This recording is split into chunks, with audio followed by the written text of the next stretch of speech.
On November 17th, 2016, a week after Donald Trump was elected president, Senator Lindsey Graham went on TV to start sucking up. For most of the 2016 presidential campaign, Graham had excoriated Trump as a toxic demagogue. But now Graham was changing his tune. He wanted to build a relationship with the president-elect. "I'm in the book. Call me if you need me," Graham told Trump through the CNN camera.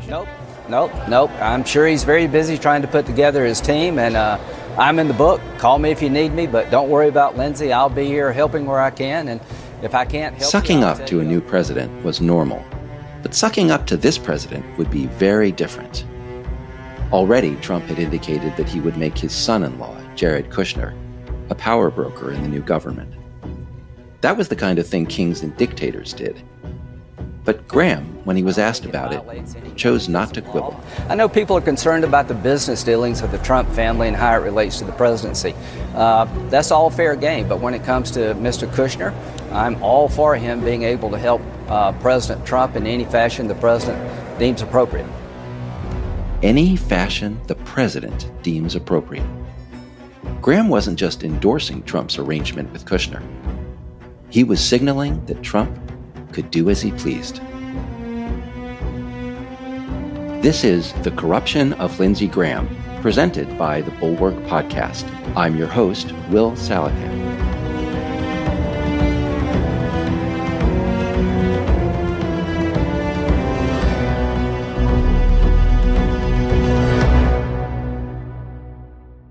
Lindsey Graham was entering the second stage of his relationship with Donald Trump. It's a relationship that many of Graham's critics regard as a complete sellout. They think Graham cast aside all his previous criticisms of Trump and became Trump's chief apologist for nothing. But that's not true. Graham actually had very strong beliefs, and he fought for them intensely, including with Trump. The story of Lindsey Graham is not that a United States senator submitted to an authoritarian for nothing. The truth is much more disturbing. The real story is that a senator who did have a backbone and did care about important issues submitted to an authoritarian anyway. You don't have to be an empty suit to become part of this kind of evil. And that is what should truly worry all of us. What Graham cared about most of all was national security and foreign policy. And that particular interest gave Trump enormous leverage over him, because the president had almost total control of those issues. Graham was an internationalist, but Trump was an isolationist. Graham wanted to keep troops in Syria. He wanted to support NATO and stand up to Russia. Persuading Trump on those issues would be a huge undertaking and a constant struggle. This was one of the most striking things I found when I looked closely at Graham's evolving relationship with Trump. In the moments when Graham was most fiercely defending Trump's abuse of power, he was simultaneously lobbying Trump to adopt, or at least not to abandon, aggressive foreign policies. At times, Graham all but admitted that he viewed this as a transaction. Here's Graham on Meet the Press, a year after Trump became president. A lot of your friends have been asking me that, going, hey, ask the senator why he's suddenly cozying up to President Trump. What would you say to them? Because he's president of the United States, he's going to make a decision about immigration I've been working on for a decade. He's president of the United States, going to make a decision about North Korea, which is one of the biggest threats to the world at large. He's going to decide whether or not to stay in the Iranian agreement. I've enjoyed. Graham wanted the United States to stand up to tyrants overseas. And the bitter irony is that to achieve that, he was willing to compromise the rule of law in our own country.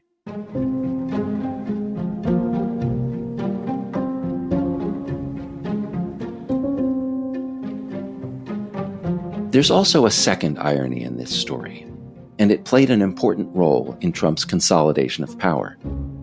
Graham was one of many Republican politicians who at first seemed too sensible to give in to Trump. But they did give in, because, paradoxically, they fell for Trump's buffoonery. You may have heard it said in a cynical way that American democracy survived Trump's presidency because unlike successful autocrats in other countries, he was too stupid and too self-absorbed to gain absolute power. That might be true, but Trump's stupidity was actually an asset in seducing leaders of his party. Graham and many of his colleagues knew Trump was a brute, but they also knew he was an idiot. And that gave them a false sense of security. They thought he was too clumsy to endanger American democracy. The Republican bigwigs who visited the president-elect at Trump Tower after the 2016 election and later paid their respects to him at the White House, they didn't think they were Trump's pawns. They thought they were manipulating him. And that illusion of control blinded them to the force he gradually exerted over them.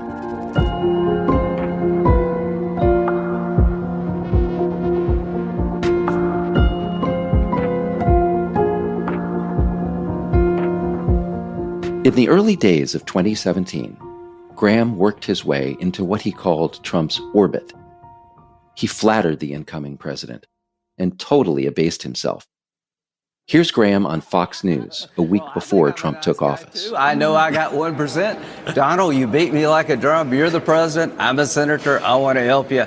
Let it go. Let's move on. And we're going to make America great again. Backstage, Graham began to build a relationship with Kushner.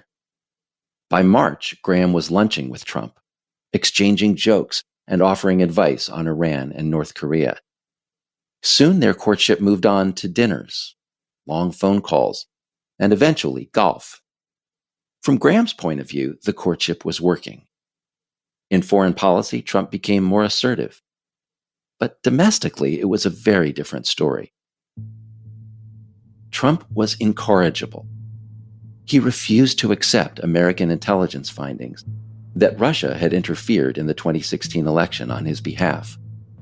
In fact, he claimed, falsely, that millions of people had voted against him illegally. He also falsely accused President Barack Obama of having wiretapped him in Trump Tower. He called the press the enemy of the people, and he reaffirmed his support for torture. Graham knew that all of this was wrong, but he didn't want to antagonize Trump. So he tried to ignore Trump's outrageous statements. When Graham was forced by the press to address those statements, he pulled his punches, and he began to rationalize some of Trump's twisted ideas. He said the press really was acting like an opposition party. He said it was up to Trump whether to apologize to Obama for his false accusation about wiretapping. And Graham began to make his peace with one of Trump's most pernicious ideas, barring Muslim travelers from the United States. In December 2015, when Trump first proposed that idea, Graham denounced it. Then, in the summer of 2016, Trump modified his language to hide the bigotry. Instead of explicitly banning Muslims, the new version of the ban would apply to, quote, areas of the world where there's a proven history of terrorism. At that time, in 2016, Graham wasn't fooled. Trump was still making explicitly anti-Muslim statements, so Graham held firm against the ban. But then Trump won the election. He became president, and he announced that he would implement essentially the same idea, a travel ban on people from 7 predominantly Muslim countries. And this time, Graham went along with the idea.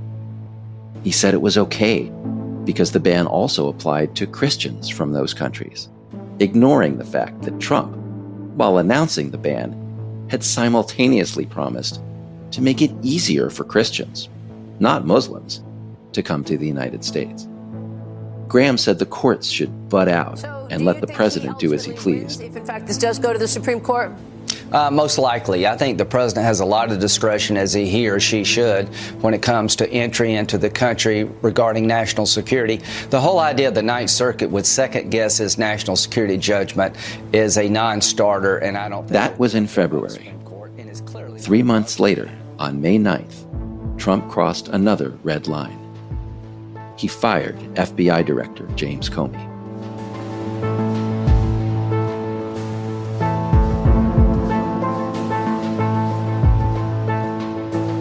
Trump's firing of Comey was technically legal, but it was also authoritarian.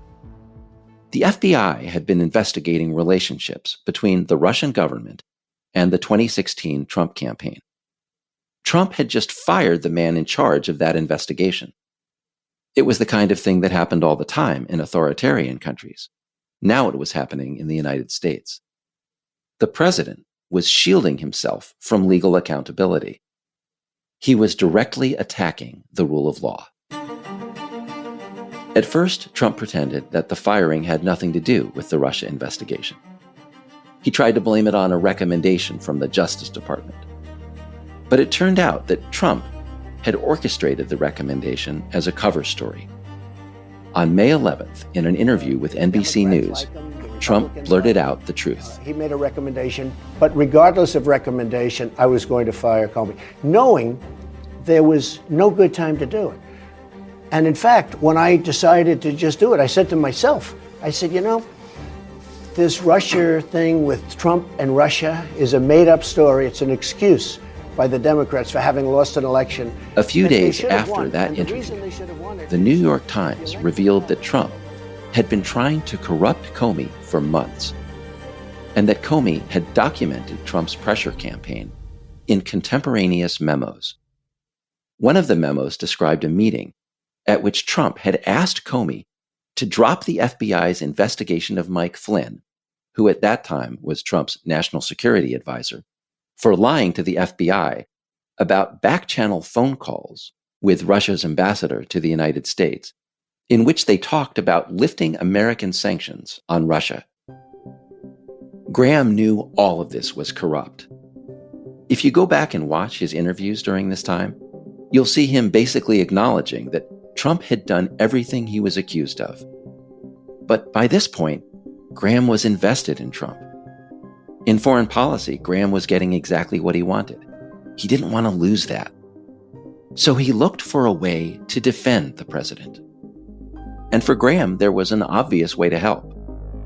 When he was younger, Graham had worked as a defense attorney in the military. So basically, he became, in effect, one of Trump's lawyers. Here's Graham in an interview with CBS News on June 8th, a month after Trump fired Comey. Senator, is it okay for the President of the United States to invite the FBI director for a private dinner, ask him does he want his job, and then say to him, I need your loyalty? Is that okay to do? No, half of what Trump does is not okay. If you're trying to convict him for being a bull in a china shop, crude and rude, you'd win. I mean, no. But doesn't that trouble you? Doesn't that trouble you? And I think that a lot of his stuff troubles me, but it's not a crime. Yeah, the question is not that was Graham's main talking point. It's not a crime.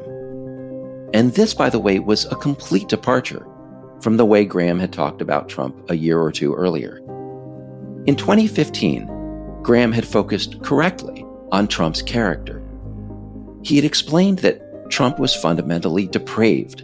And this was really important because Trump's depravity was what drove him to heinous ideas like torture and banning Muslims. But now that Graham was trying to protect Trump and keep him in office, Graham abandoned that focus on character. Instead, he focused on each particular thing Trump had said or done. And he asked only one question. Could these acts by the president be construed as technically legal? Here's Graham on June 15th, 2017. He's talking to Brian Kilmeade on Fox News Radio about Trump's pressure on Comey to drop the FBI investigation of Flynn. Kilmeade starts this part of the conversation talking about whether Trump applied similar pressure to other government officials. And they're going to ask him if the president did pull them aside and say, listen, can you ease up on the Russia probe? There's nothing there. Well, fine, ask him, did he try to influence you anyway? The bottom line here is, I think the whole thing with Comey and the president was about Mike Flynn. He didn't say stop the Russian investigation. He said, could you go easy on Mike Flynn? The guy just got fired, and the president likes Mike Flynn. It's inappropriate for him to do that, but there's no belief in my mind he was trying to stop an investigation illegally. I mean, he could fire anybody he wants to fire for any reason. And Listen to how hard Graham is straining to excuse Trump. Trump had literally asked Comey to stop investigating Flynn's conversations with the Russians. And what does Graham say about that? He says Trump wasn't, quote, trying to stop the investigation illegally. The obvious corruption of what Trump did doesn't matter to Graham. The only thing that matters to him is the strict letter of the law. And did you catch that part at the end where Graham says Trump could fire anybody he wants to for any reason? That's the beginning of what would become, over time, Graham's all-out embrace of authoritarianism.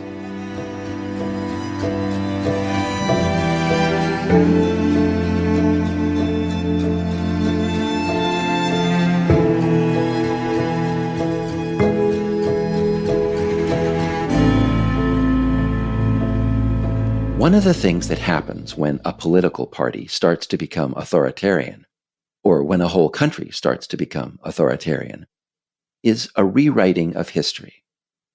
A lot of people who used to be willing to speak the truth about the emerging autocrat before he came to power aren't willing to do that anymore. They want to erase, or at least clean up, the bad things they used to say about him. And a lot of politicians who previously drew lines of principle and said they would never cross those lines, or said the authoritarian would never cross those lines, they have to adjust their promises when the authoritarian does cross those lines. To borrow a term from sports, what these politicians start to do is move the goalposts. When Donald Trump fired Jim Comey and Lindsey Graham decided to defend Trump anyway, Graham started to move a lot of goalposts. The first thing Graham did was completely rewrite his portrayal of Comey. Comey certainly had flaws, but anyone who knew him knew that he was almost unfailingly honest. And Graham used to acknowledge that. But as soon as Trump fired Comey, and Graham found out that Comey had written memos about Trump's efforts to corrupt him, Graham turned against Comey and portrayed him as a bitter, lying, partisan hack. That's what you do when you're covering for an authoritarian. Anyone who stands up to the president and tries to expose his crimes has to be attacked and destroyed. Graham also had a personal standard that he had articulated for the FBI's Russia investigation. Here's how he put it in March of 2017, 2 months before Comey was fired. We should make sure the FBI, if they are investigating Trump-Russia ties, and I don't have any evidence of them, should be able to do it without hesitation or fear. Without hesitation or fear. Once Comey's memos became public, it was clear that Trump had crossed that line. He had pressured Comey for personal loyalty. He had asked him to drop part of the FBI's investigation. And then, when Comey ignored him and continued the investigation, Trump had fired the guy. It was obvious that Trump was trying to instill hesitation and fear. So, Graham dropped that standard.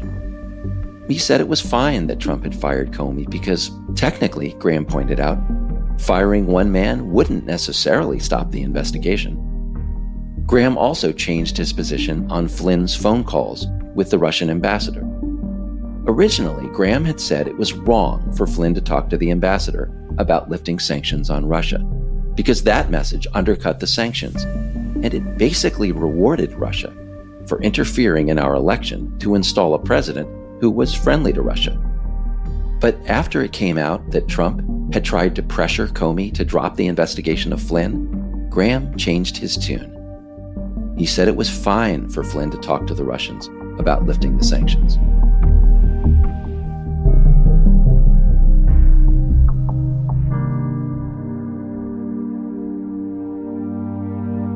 One of the trickiest things Graham had to rewrite was his definition of collusion. All along, he had said there was no evidence of Trump or the Trump campaign colluding with the Russians. But then, on July 8th, 2017, the New York Times revealed what became known as the Trump Tower meeting. It had taken place on June 9th, 2016, in the middle of the presidential campaign. In that meeting, 3 top officials in Trump's campaign, his son, Don Jr., his son-in-law, Kushner, and his campaign chairman, Paul Manafort, had sat down with a Russian lawyer who was closely connected to the Kremlin.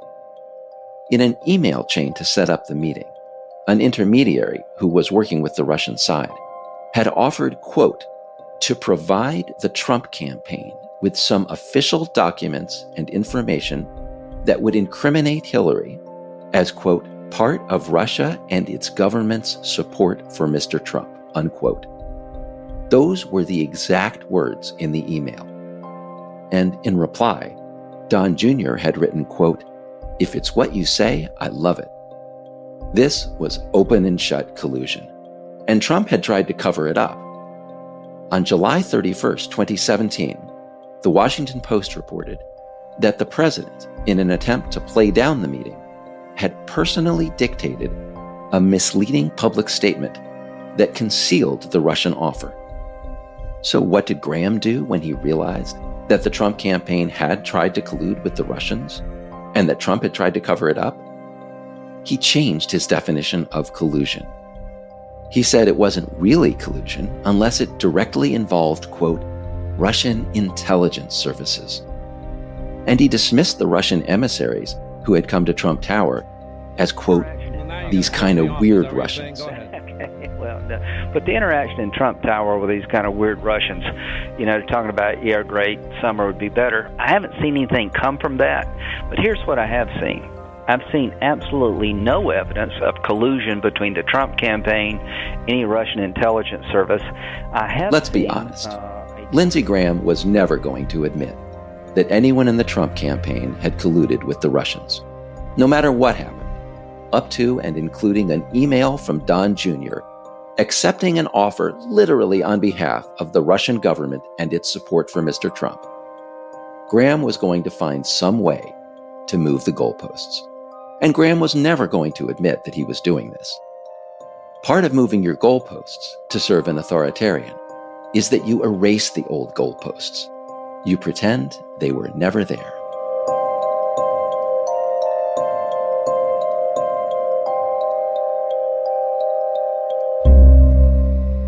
The biggest thing Lindsey Graham had to erase when he decided to become Donald Trump's best buddy was all the bad things he had said about Trump in 2015 and early 2016. Remember, in those days, Graham hadn't just criticized Trump's behavior or Trump's ideas. He had indicted the man's character. He had explained why Trump was fundamentally dangerous. Now that Graham was trying to charm, appease, and protect Trump, that indictment was an embarrassment. Graham needed to make it go away. Graham couldn't exactly erase his words, but there was another way to expunge them. He could argue that voters, by electing Trump, had rejected and discredited Graham's criticisms of Trump. In other words, the authoritarian, Trump, had been cleansed by democracy itself. Graham had begun to form this idea in 2016. Now he fully embraced it. At a Senate hearing on March 20th, 2017, 2 weeks after his first lunch with the president, Graham joked that if he had known Trump was going to be president, he never would have criticized him. And if you believe this has been a great plan to get a Trump nominee onto court, then you had to believe Trump was going to win to begin with. I didn't believe that. Obviously, I didn't believe that, saying all the things I said. Followed closely by Ben. But apparently, what I said didn't matter, and that's okay with me. The American people chose Donald Trump, and here's what I can say. That's a United States senator declaring and happily accepting that what he had said about Trump in 2015 and 2016 didn't matter.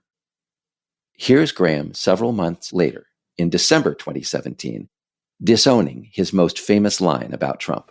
Yeah, I said everything. I said he was a xenophobic, race-baiting, religious bigot. I ran out of adjectives.